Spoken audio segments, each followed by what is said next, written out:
Application थी कि हम कैसे ईएमएफ ऑफ सेल निकाल सकते हैं with the help of electrochemical series. ठीक है बेटा, तो ये जो दोनों एप्लीकेशंस थी, देखो इसमें तुम्हें क्लियरली बिल्कुल आराम से सिंपल वैल्यूज़ को देखना है। जो हाईएस्ट वैल्यू है वो हमारा क्या बिहेव करेगा, कैथोड, और जो उसमें लोएस्ट वैल्यू है वो बिहेव करेगा हमारा एनोड। ठीक है, यहाँ तक तो एकदम क्लियर था। बट अब जो आगे एप्लीकेशंस है ना बेटा, उसमें तुम ऐसे वैल्यूज़ को देखकर कैथोड और एनोड को जज बिल्कुल भी नहीं करोगे। ठीक है, तो अब फिर तुम कैसे जज करोगे? तो पहले हम एप्लीकेशन को समझते हैं कि एप्लीकेशन है क्या। तो देखो जो थर्ड एप्लीकेशन है, एक तरीके से to predict the spontaneity of a reaction, कि हम इलेक्ट्रोकेमिकल सीरीज की हेल्प से हम ये भी पता लगा सकते हैं बेटा कि कोई रिएक्शन अगर हमें दे रखा है, ठीक है, या उसने कुछ ऐसे कंडीशंस बताई, भाई ये लिया तो बताओ रिएक्शन होगा कि नहीं होगा। मतलब किसी रिएक्शन की होने या ना होने के बारे में भी हमें इलेक्ट्रोकेमिकल सीरीज बता सकती है। स्पॉन्टेनियस रिएक्शन समझते हो ना, जो रिएक्शंस अपने आप हो जाते हैं। तो कोई रिएक्शन अपने आप हो सकता है कि नहीं हो सकता। ठीक है बेटा, इसका अंदाजा भी हमें इलेक्ट्रोकेमिकल सीरीज देती है। तो अब देखो कि क्या है कि अगर जब हम एक तो पहले फिर से सेल रिएक्शन बनाएंगे, ठीक है, जैसे अभी पहले बनाया था, जो कुछ भी हमें चीज़ें गिवन होंगी उनकी हेल्प से हम एक सेल रिएक्शन बनाएंगे। ठीक है बेटा, हम फिर उससे क्या निकालेंगे, ई नॉट सेल निकालेंगे, सेम ऐसे E naught cathode minus E naught anode करके। अगर उस रिएक्शन की ई नॉट सेल पॉजिटिव आती है तो it means that reaction is spontaneous, क्योंकि स्पॉन्टेनियस रिएक्शन की ईएमएफ हमेशा पॉजिटिव होती है। इसको हम मैथमेटिकली आगे प्रूव भी करेंगे। ठीक है बेटा, कि जो स्पॉन्टेनियस रिएक्शन है उनकी ईएमएफ, उनकी ई नॉट सेल हमेशा कैसी आएगी, पॉजिटिव। तो हम क्या करेंगे, पहले एक रिएक्शन बनाएंगे, फिर उसकी ई नॉट सेल निकालेंगे। अगर वो पॉजिटिव आती है तो it means that reaction is spontaneous. अगर वो नेगेटिव आती है तो it means that reaction is non spontaneous, वो अपने आप नहीं होगा।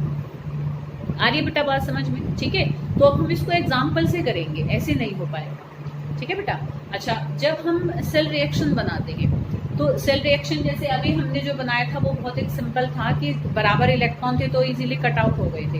कई बार जब इलेक्ट्रॉन्स का डिस्ट्रीब्यूशन अलग अलग होता है ना, तब सेल रिएक्शन बनाने में बच्चों को थोड़ी प्रॉब्लम भी आती है। ठीक है बेटा, तो मैं पहले तुम्हें जनरली एक ऐसा सेल रिएक्शन बनाना सिखा देती हूँ ताकि ऐसा कहीं अटके तो तुम्हें कोई परेशानी ना हो। ठीक है बेटा, तो देखो जैसे कि भाई मान लो हमारा, जैसे तुम्हें अगर इस तरीके से देखो कोई यहाँ पर सेल रिप्रेजेंटेशन अगर गिवन हो, ठीक है, एल्यूमिनियम और कोई और ले लेते हैं, जैसे कि हम यहाँ पे आयरन ले लेते हैं।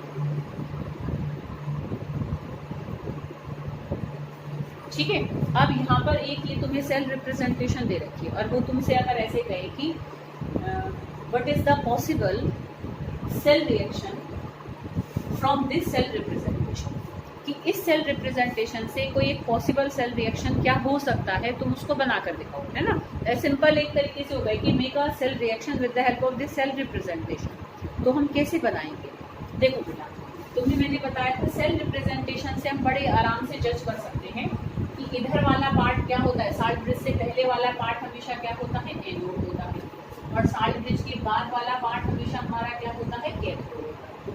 तो यहाँ हमें देखकर पता लग जाएगा बहुत आराम से। ठीक है, ये मैं कोई उस एप्लीकेशन को नहीं करा रही हूँ अभी थर्ड, मैं सिंपल एक तुम्हें थोड़ा सा अगर घुमा हुआ सेल रिएक्शन बनाना हो कैसे बनाओगे उसको बनाना सिखा रही हूँ। ठीक है, तो अब देखो बेटा यहाँ पर, अब एट एनोड क्या रिएक्शन होगा, क्या होगा, ऑक्सीडेशन हाफ रिएक्शन होगा। ऑक्सीडेशन होता है ना बेटा हमेशा एनोड पर, तो ऑक्सीडेशन हाफ रिएक्शन इसका क्या होगा कि एल्यूमिनियम किसमें बदला, इन Al3 पॉजिटिव। तो अब Al3 पॉजिटिव में वो कैसे बदलेगा, by the loss of 3 electrons. तो ये यहाँ पर 3 इलेक्ट्रॉन छोड़ देगा। ठीक है, अब हम इसका रिडक्शन हाफ रिएक्शन करेंगे। तो रिडक्शन हाफ रिएक्शन जब तुम करोगे तो यहाँ पर Fe2 पॉजिटिव, इसका कितना चार्ज है, 2 है। ठीक है, 2 है पॉजिटिव चार्जेस। तो 2 पॉजिटिव चार्जेस तो 2 इलेक्ट्रॉन की टीम से न्यूट्रलाइज होंगे, तो यहाँ पर इस तरीके से Fe बनेगा।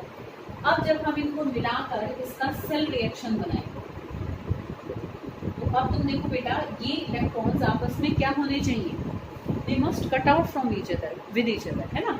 एक दूसरे से अगर ये कट जाएंगे, जब ये तो कटेंगे जब बराबर होंगे, तो यहाँ तो बराबर नहीं है तो बराबर करने पड़ेंगे।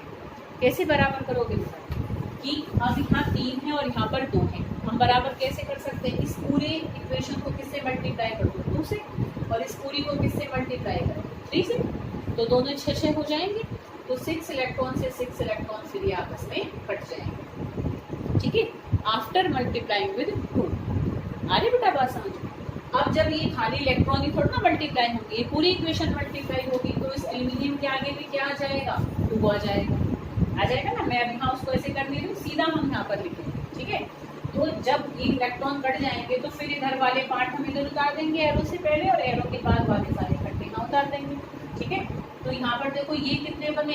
2 एल्यूमिनियम प्लस Fe2 पॉजिटिव किससे मल्टीप्लाई हुआ है? 3 से, प्लस 3 Fe2 पॉजिटिव। ठीक है बेटा, और यहाँ पर क्या बनेंगे? 2 Al3 पॉजिटिव, और ये Fe3 से हुआ है प्लस 3 Fe। तो ये इसका क्या बनेगा? पूरा सेल रिएक्शन बनेगा। ठीक है, तो हम इस तरीके से भी सेल रिएक्शन बना सकते हैं। अगर इलेक्ट्रॉन्स बराबर ना हो तो जस्ट बराबर करने, एक तरफ मान लो 1 और एक तरफ 2 हो, तो एक वाले को 2 से मल्टीप्लाई कर दो, फिर दूसरे वाले को कुछ नहीं करना है। समझ लो, पर जब भी मल्टीप्लाई करेंगे उस पूरी इक्वेशन को करेंगे, उस नंबर से खाली इलेक्ट्रॉन को नहीं करना है। ऐसे कर जाते हैं कितने सारे बच्चे। ठीक है, ऐसे नहीं करना है बेटा। ठीक, तो हमें बस इक्वलाइज करने हैं उनके इलेक्ट्रॉन्स।